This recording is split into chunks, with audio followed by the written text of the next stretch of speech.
Hi, this is Daniel Fairhead. I'm in Amsterdam. The Blender conference has just finished, and I'm inspired to start making some tutorials about the stuff that I've been doing in Blender recently. So, this is the tutorial about how to make neon that looks reasonable. So, let's start. So, we'll delete the default cube, and we're going to put a background image in, which we're going to trace. It's a Blender logo, and I'm going to shift it over to where I want to work with it, in the middle. We're going to trace it using curves. So I'll create a new curve and delete what's currently there, and start tracing it using Control-click to create points around the object. Going around very roughly. Notice I'm putting 2 points in the sharp corners. This is because glass doesn't bend super sharply. I'm also not joining it up to be circular. I'm making sure there's a little gap there. It will be important later. So now I'll go through and fix those rough shapes to where I want them. I'm sure people who are better at working with curves and things could do this a lot quicker and a lot more efficiently. If you have a vector version of your logo, you could just import that directly. This should do for demonstration. Okay, there we go. We now need to bevel the shape. So I'm going to create a new circle, scale it down to about the right size, and attach it as the bevel object. Just name it first so it's easy to keep track of. There we go. Now we've got a tube. Now the tube at the end of a neon sign actually sort of bends down a bit into the electricity supply. So I'll bend those edges, make it look nice. There we go.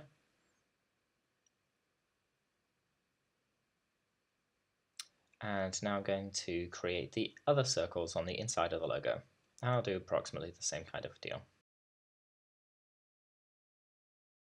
Again, assigning the bevel object. You can see how terrible I am at working with curves. We'll rotate it around so that the endpoints are all lining up. There we go, and there's our 3 outside glass tubes. I'm now going to create the inner filament. So I'm going to create another bevel object for the filament and scale it smaller, name it again. I'm going to duplicate the curves, the outside curves, and attach the inner filament to it. So each of the glass tubes has an inner tube which actually is going to do the glowing. Modeling is good enough for now, so now we can play with the shading, which is actually the fun part of all this.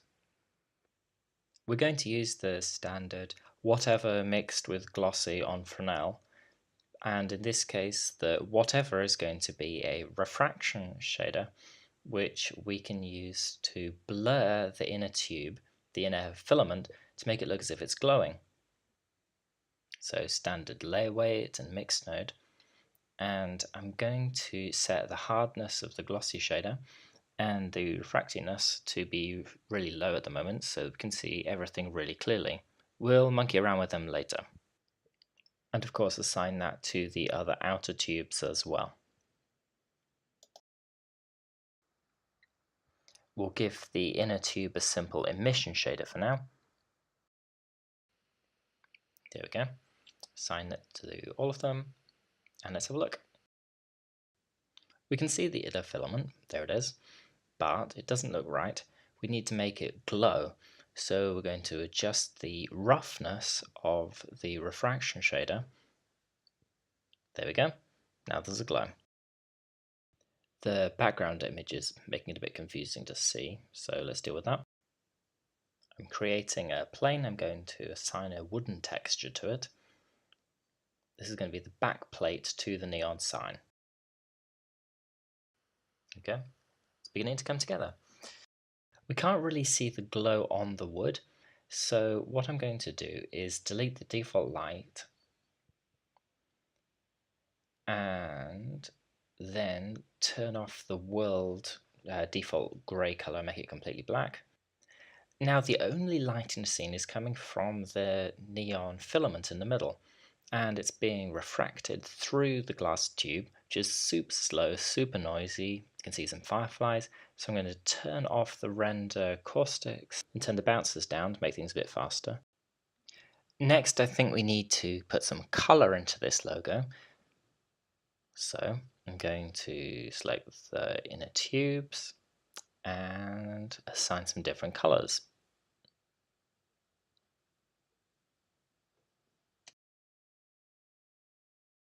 Now we're going to select the outer glass tube and we're going to make it actually do the emitting of light to the rest of the scene. So create a new mix node and create an emit node and plug that into the other input. Now the factor for this is actually going to be the type of ray that's being shot. If it's a ray from the camera, then we want to see our cool glass shader that we just set up. However, if it's anything else, then all we really want is for it to see the emitted light. So that's how the rest of the scene sees it, and this is how we see it. And light is glowing out to the rest of the scene. It's looking good. We're already getting there now. So let's assign some color to the light that's being spread out. There's orange going out, which also means we've now got orange light coming out of the blue center filament, which is not what we want.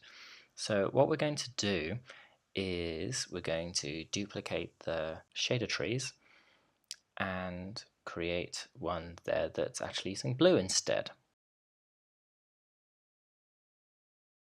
There we go, looks blue, and now you can see there's actually blue edges going on. Something looks a bit odd.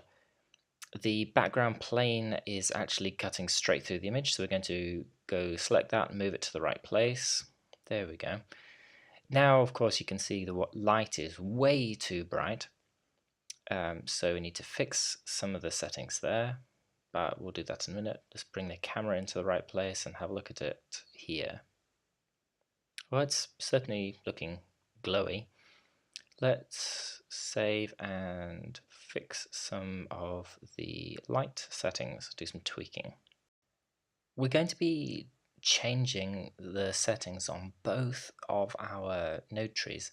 So I think what we should probably do about now is to split the node tree stuff into a group so that it's more reusable. That way we can create as many different versions and colors as we need and change the settings only in one place.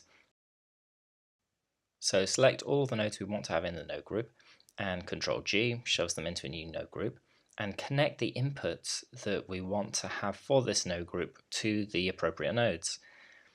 There we go, we've got the color and the strength of the emission, and now we can tab out of the group and we've got a node group that will work fine. So we'll name it properly.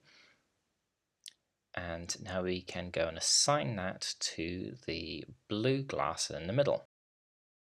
So select the blue glass and select all the nodes we now don't need anymore, delete them, and create the group that we do want. There we go, change the color.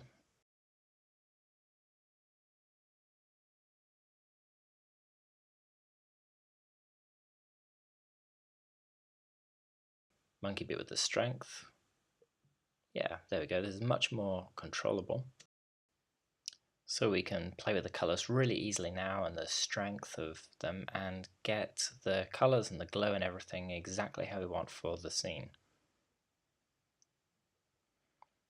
I think the colors are okay for now, but the shape of the glass is actually concerning me a bit. Those corners are just not right, so let's go fix them. I said that having the multiple points in the corners would be important for later, so now let's see why. You can see that there's an overlap there where the corner's just too tight. So we're going to shift the 2 points apart and play with the curve endings a bit, the beziers, and see if we can make it so it turns into a nice smooth curve.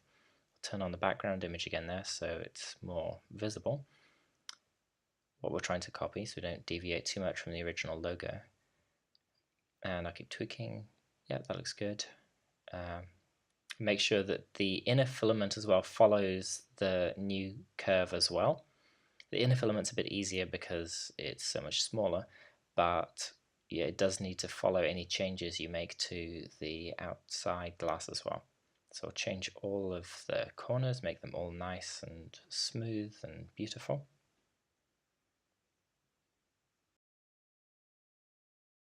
So let's render that and see how it looks. Yep, colors look good, shape looks good. Now we're going to add a bit more realism to it.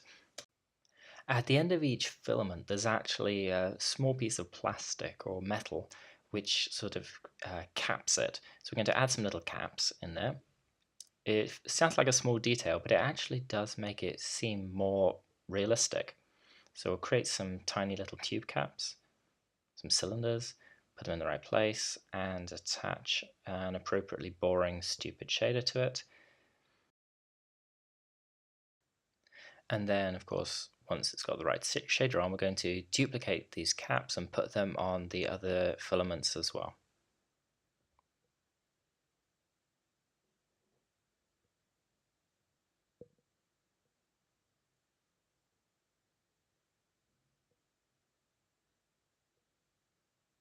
There we go. So let's have a look. You can see a bit of darkening around the edges. If you zoom in on this side, you can actually see it. Yep, that actually looks pretty much like how neon caps look. Okay, now we're going to add some extra little support pieces sort of around the tube.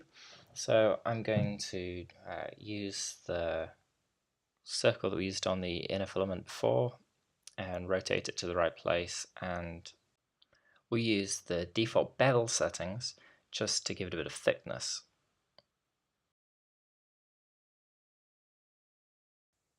There we go, that looks about right. And now we're going to duplicate it and shove it randomly all over the place.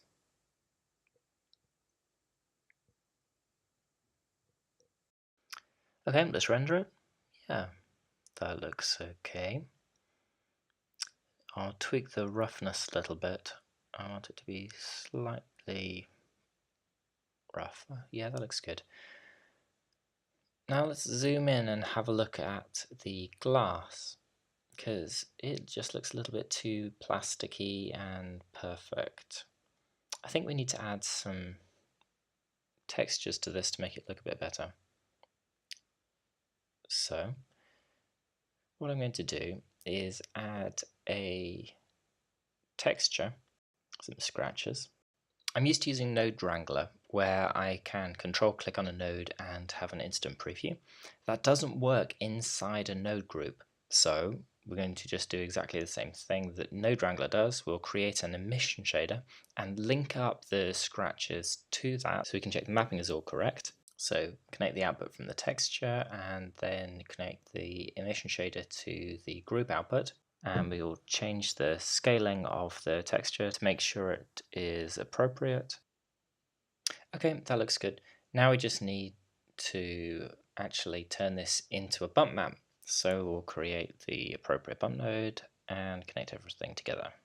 Now we can tweak the bump max settings, make sure that it actually looks good, and then hold the resolution of the curves right up so that it's got nice smooth edges. There we go. And let's do a render of the whole thing. Yeah, I think that looks okay. So, only thing left to do is to save. Thank you for watching my first tutorial.